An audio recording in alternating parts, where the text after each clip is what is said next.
मालिकेच्या आजच्या भागामध्ये आपण पाहणार आहोत. आता प्रेक्षकांनो, पुढील भाग सुद्धा इथे मी तुम्हाला आज देत आहे. खूपच इंटरेस्टिंग असा झालेला आहे. कारण आता इकडे अनिकाने तिचा डाव रंगवलेला असतो, तो म्हणजेच की कमळीला खाली पाडण्याचा. ज्या कमळीला नयनताराने डोक्यावर चढवून ठेवलेलं असतं, त्या कमळीच्या रिलेटिव्हचे किंवा कमळी ज्यांच्या आयुष्यात आहे त्यांचे कारनामे इथे तिने तिच्या मैत्रिणींना फोन करून सांगितलेलं असतं. मी मागच्या गेटमधून आतमध्ये येते, तू मागचं गेट ओपन कर, मला आतमध्ये घे. इकडे प्राजू कमळी निंगीसोबत थोडीशी जवळीक साधत असते, त्यांच्यासोबत पार्टीमध्ये छान एन्जॉय करत असते. तेव्हा नयनतारा तिला म्हणते, अगं त्यांचा क्लास आणि आपला क्लास हा विसरून चालणार नाही, त्यामुळे प्लीज आत्ता ह्या पार्टीमध्ये कितीतरी सारे लोक आपल्या क्लासचे आलेले आहेत, म्हणून मला असं वाटतंय की तू ह्या सगळ्या गोष्टी थोड्याशा इग्नोर कर. त्यावर आता प्राजूच्या मनामध्ये विचार सुरू होतात, आई अशी का करत असेल? कमळी किती चांगली आहे. कमळीने इथे सगळ्या काही गोष्टी केल्या तरीसुद्धा आईच्या मनामध्ये हा जो काही क्लासचा निर्णय आहे किंवा हे क्लासबद्दल ज्या काही गोष्टी आहेत त्या काही केल्या जात नाहीत. असाच प्राजू इथे विचार करत असते. तेव्हाच प्रेक्षकांनो, आपण पाहतो की इकडे आता प्राजू विचार करते, काय केलं पाहिजे म्हणजे आई इथे कमळीला व्यवस्थित स्वीकारेल, काय केलं पाहिजे म्हणजे आईच्या मनामधून सगळ्या काही गोष्टी इथे क्लिअर होतील, असा इकडे ती विचार करत असते. आता तेव्हाच प्रेक्षकांनो, आपण पाहतो की इकडे दुसऱ्या बाजूला मात्र जो काही बंड्या आहे तो बंड्या आणि त्याचसोबत इकडे सगळेजण आता जी अनिका आहे ती बंड्याला घेऊन आतमध्ये येणार असते.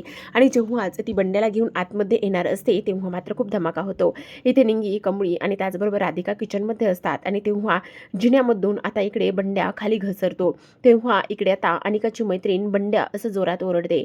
आता निंगी, त्याचबरोबर राधिका आणि कमळी ह्या सगळ्या काही समोर पाहतात आणि तेव्हा त्यांना बंड्या जो आहे तो इकडे जमिनीवर पडलेला दिसतो आणि त्यामुळे त्यांना खूपच मोठा धक्का बसलेला असतो. कारण इथे नयनतारा म्हटलेली असते की इथे त्यांचं स्टेटस आणि आपलं स्टेटस बघ, आणि त्यामुळेच आता इकडे अनिकाने हा सगळा काही तमाशा करण्यासाठी इथे आता बंड्याला सोबत घेऊन आलेली असते. तर आता प्रेक्षकांनो, आपण पाहतो की आता सविस्तर जाणून घेऊयात. इकडे आता अनिकाचा अपमान झालेला असतो आणि अपमान झाल्यामुळे अनिका घरी येते. आता घरी आल्यानंतर ती म्हणत असते, नाही, ह्या सगळ्या गोष्टीचा मी चांगल्याच पद्धतीने बदला घेणार आहे. काही जरी झालं तरी सुद्धा मी इथे एकाएकाला सोडणार नाहीये. त्यावर रागिनी तिला म्हणते, हे बघ अनिका, असं काहीही करू नकोस प्लीज. मी काय म्हणते ना ते एकदा तू ऐकून घे. ह्या सगळ्या गोष्टी तू इथे करू नकोस ना, का अशी करतेस? कारण तुला एक गोष्ट माहिती का, जर हे राजनला समजलं तर राजन तुझ्यावर चिडेल आणि त्याचबरोबर अन्नपूर्णांना तर आजीला तुझ्या अजिबात ह्या सगळ्या गोष्टी आवडणार नाहीत. त्यावर ती म्हणत असते, तू ह्या सगळ्या गोष्टी इथे मला नको शिकू, समजलं? आणि त्या डॅडाला मी घाबरत नाहीये. तो माझं काय वाकडं करणार आहे हे मला चांगलंच माहिती. त्यामुळे तू त्याची धमकी मला अजिबात देऊ नकोस. तो काय करेल आणि काय नाही ह्या गोष्टीशी मला काही घेणं देणं नाही. अक्षरशः इकडे आता अनिका खूप चिडलेली असते. राजनबद्दल हे सगळ्या काही शब्द, हे सगळं काही ती बोलते. हे सगळं बोलल्यानंतर रागिनीला तर अनिकाचं हे रूप पाहताक्षणी खूप मोठा धक्का बसतो. कामिनीसुद्धा तिच्याकडे पाहतच असते अवाक होऊन. कारण त्या सगळ्या लोकांना हे सगळं काय आहे ह्या सगळ्या गोष्टी समजत नसतात. अनिकाच्या मनामध्ये फक्त सुडाची भावना इथे पाहायला मिळते. ती म्हणत असते, त्या नयनताराने माझा अपमान केलाय, माझा, आणि त्या नयनताराने मला हातावर अन्न दिले आणि खाली कोपऱ्यात बसून जेवायला सांगितले. हे सगळं का कोणामुळे होते तर त्या गावछापमुळे होते. त्या गावछापमुळे ह्या सगळ्या गोष्टी होत आहेत आणि त्या मी अजिबात सहन करणार नाही, असं सुद्धा आता इकडे अनिका बोलत असते. रागिनी म्हणत असते, आणि बेबी प्लीज ऐकून घे ना, पण ती काहीच ऐकत नाही आणि तिथूनच आदळापट करून निघून गेलेली असते. इकडे मात्र रागिनी म्हणते, आई हे सगळं काय आहे, असं म्हणून गालाला हात लावते आणि विचार करायला लागलेली असते. त्यावर लगेचच कामिनी म्हणत असते, रागिनी डोकं धरून बसू नकोस, वेडी आहेस का? ती जे काही करायला लागली ते बरोबर करते, कारण आत्ता सध्या तिच्या डोक्यामध्ये सुडाची भावना आहे. त्याचबरोबर तिने तिचा जो काही अपमान झालेला आहे त्या अपमानाचा बदला तिला घ्यायचा आहे, म्हणून ती ह्या सगळ्या गोष्टी करते. आणि तुला हे सगळं समजत नाही का की तुझी मुलगी का आणि कशामुळे हे सगळं करते? आणि मला असं वाटतंय की तू सुद्धा इथे तिला साथ द्यायला पाहिजेस. इथे माझी नात आहे ती, आणि माझी नात इथे बदला घेण्याचा प्रयत्न करते, तो तर तिला करूच दिला पाहिजे. आता आपण पाहतो की इथे कामिनी म्हणत असते, कामिनीचा डाव म्हणजे वर्मावर घाव. त्याचबरोबर इकडे माझ्या नातीचा अपमान करणाऱ्याला एवढ्या सहजासहजी कसं कोण सोडणार आहे? ती माझी नात आहे. आणि अनिकाचा इथे त्या नयनताराने अपमान करून इथे आगीत तेल ओतण्याचं काम केलंय, ठिणगी टाकली. पण आता तमाशा बघायला आणि इथे जे काही होणार आहे त्या सगळ्या गोष्टी इथे बघायला तिला हे सगळं काही सहन करावंच लागणार आहे. त्यावर रागिनी म्हणत असते, "अगं आई प्लीज तू अशा ह्या सगळ्या गोष्टी बोलू नकोस ना. तुझ्यामुळे ती मुलगी बिघडत चाललेली आहे." त्यावर आता कामिनी म्हणते, "माझ्यामुळे काही बिघडत चाललेली नाही आहे.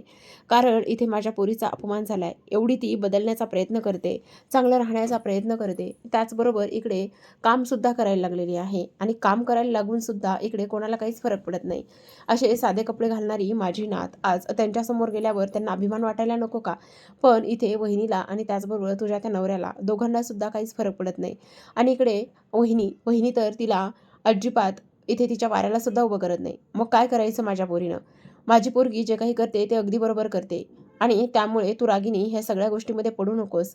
तुला माझी शपथ आहे." असं आता इकडे कामिनी म्हणत असते. तेव्हाच आता रागिनी म्हणते, "अगं आई, प्लीज तू असं हे सगळं काही का बोलतेस? तुला कळतंय का तू का आणि कशाबद्दल ह्या सगळ्या गोष्टी बोलतेस?" त्यावर लगेचच आता रागिनी म्हणत असते, "हो."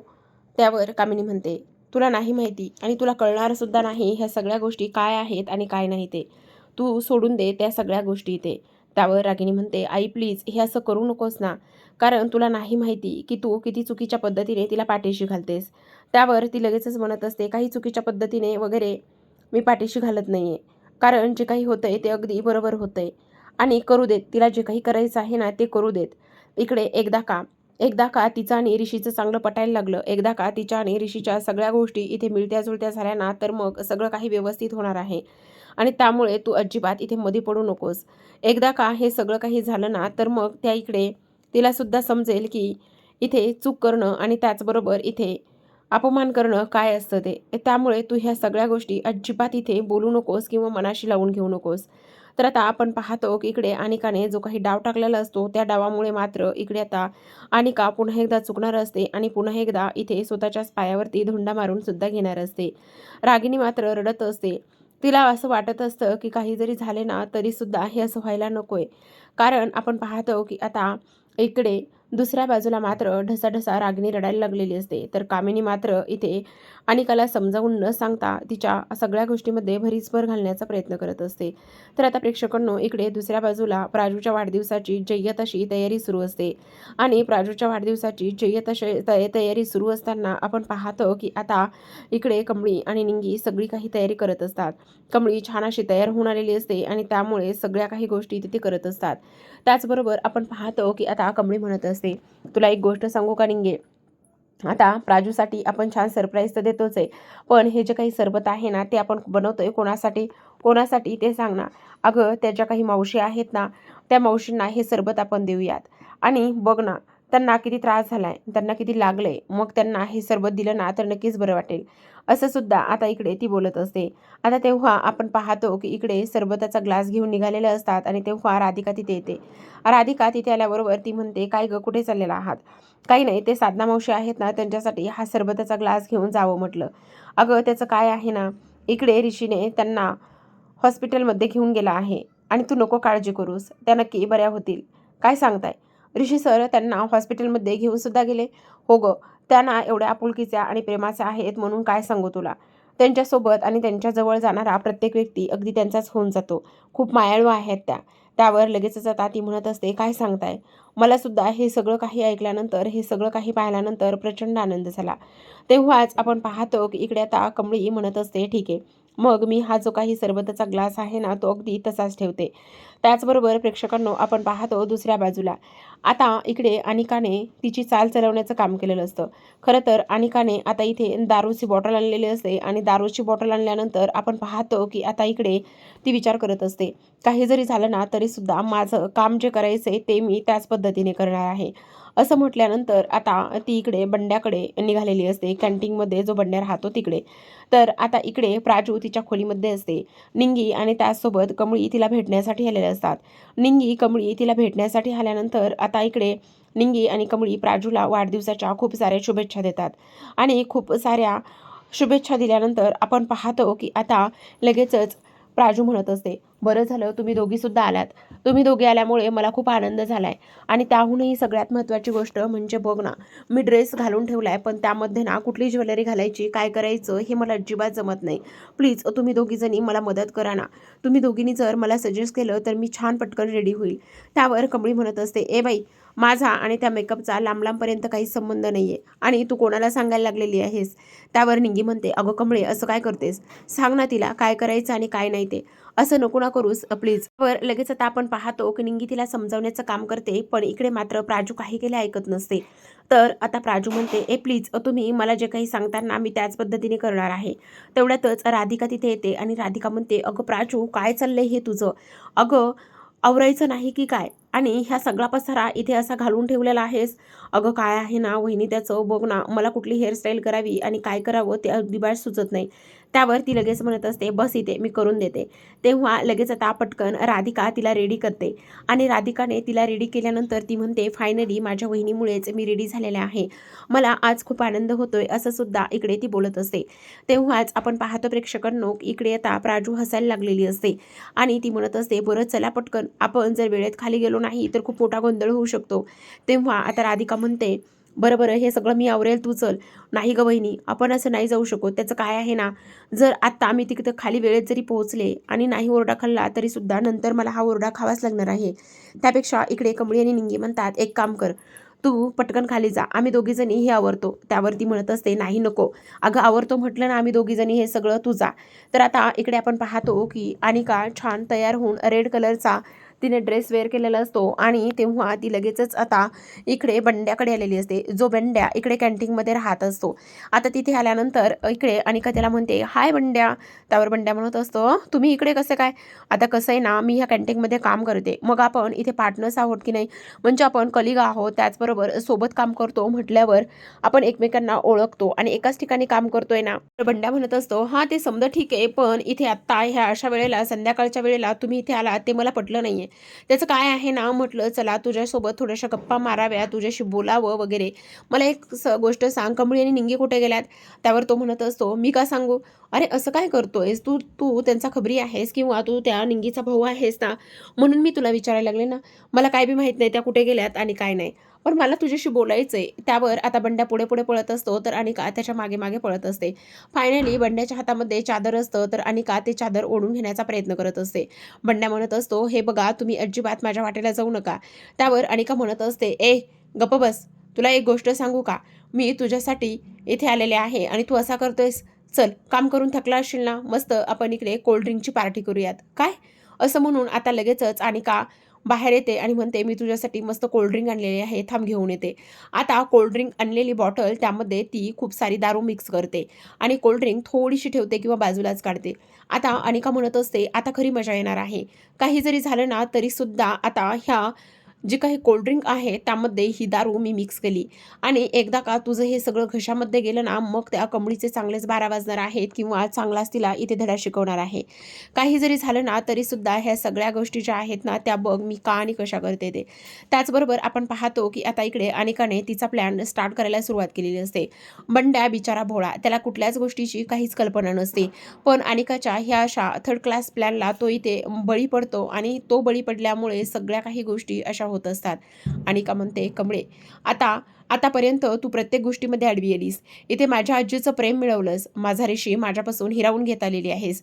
नयनतारा माझ्यासोबत कसं तरी बोलायची, पण तिनं सुद्धा माझा काल अपमान केलाय, हे फक्त तुझ्यामुळे झालेलं आहे.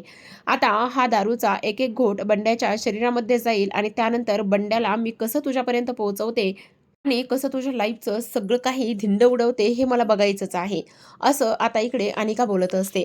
आता ह्या सगळ्या गोष्टी इकडे अनिकाने बोलल्यानंतर आपण पाहतो की ती त्यामध्ये सगळी काही दारू इथे मिक्स करत असते आणि सगळी काही दारू ओतल्यानंतर आपण पाहतो की आता इकडे जी अनिका आहे तिनं हे सगळं काही केलेलं असतं.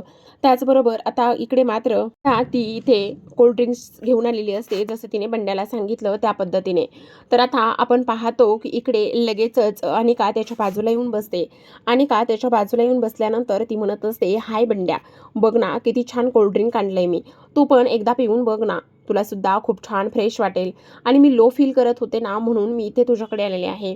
तुलासुद्धा आनंदच होईल, असं इकडे आता ती बोलत असते. आता तेव्हाच आपण पाहतो की प्रेक्षकांनो इकडे लगेचच ती म्हणत असते, दोन्ही ग्लास इथे आता समोर ठेवलेले असतात आणि दोन्हीसुद्धा ग्लास इथे समोर ठेवल्यानंतर आता बंड्याकडे कुठलाच पर्याय शिल्लक राहिलेला नसतो. कारण इकडे आता बंड्या विचार करत असतो, आता ही पोरगी जवळ येण्यापेक्षा मी पिलेलंच बरं, कारण तसंही पिऊन मी झोपणारच आहे, कुठे जाणार आहे, कुठेही जाणार नाहीये, असं सुद्धा आता इकडे तो बोलत असतो. आता प्रेक्षकांनो सगळ्यात महत्त्वाचं म्हणजे आपण पाहतो की लगेचच इकडे बंड्या एक एक करून ग्लास प्यायला लागलेला असतो. एक एक करून ग्लास पीत असताना आता इकडे बंड्याला लगेचच चढायला सुरुवात होते. त्याचबरोबर अनिका म्हणत असते, आता तुझी खरी मजा येणार आहे. काही जरी झालं ना तरीसुद्धा सगळ्यात धमाल आणि कमाल होणार आहे. तू बघ आता काय होतंय ते. आणि इकडे कमळीची कशी वाट लावते ते, असे इकडे ती बोलत असते. आता माझ्याच इशाऱ्यावर सगळं काही चालणार आहे, असे इकडे ती म्हणते. तर आता प्रेक्षकांनो आपण पाहतो की आता इकडे पुढील भागामध्ये इथे अनिकाने तिच्या मैत्रिणीला फोन केलेला असतो आणि ती म्हणत असते, काही जरी झालं ना तरीसुद्धा बघ आता कशी मजा येणार आहे. कारण तुला एक गोष्ट सांगू का मी आता बंड्याला घेऊन येते आणि बंड्याला घेऊन आल्यानंतर तुम्ही एकच गोष्ट करायची आहे आणि ती म्हणजे की इथे काही जरी झालं ना तरीसुद्धा मागचं जे काही गेट आहे ना ते गेट इथे ओपन करायचे आणि मला आतमध्ये घ्यायचे. त्यावर लगेच तिच्या मैत्रिणी म्हणतात, अगं पण आम्ही कसं करणार आहोत? आम्ही कसं करणार आहोत म्हणजे तुम्हाला हे सगळं करायचंच आहे आणि मी सांगते म्हणून करायचं आहे, समजलं?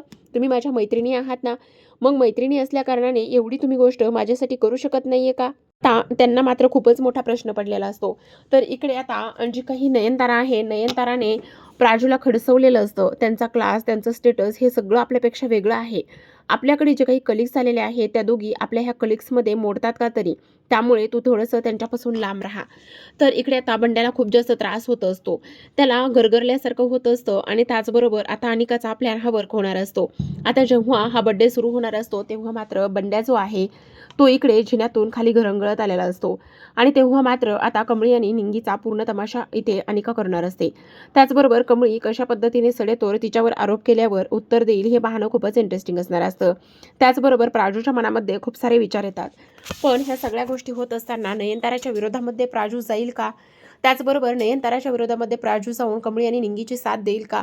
किंवा बंड्या जर त्या पार्टीमध्ये दारू पिऊन आला तर इकडे मात्र ऋषी कशा पद्धतीने सगळ्या गोष्टी सावरून घेईल हे पाहणं तेवढेच इंटरेस्टिंग आणि रंजक असतं. तर प्रेक्षकांनो अशाच नवनवीन डेली मालिकांचे अपडेट्स आणि रिव्ह्यू जाणून घ्यायचे असेल, पाहायचे असेल तर नक्की चॅनलला सबस्क्राईब करा. भेटूयात उद्याच्या भागामध्ये. तोपर्यंत पाहत रहा कमळी.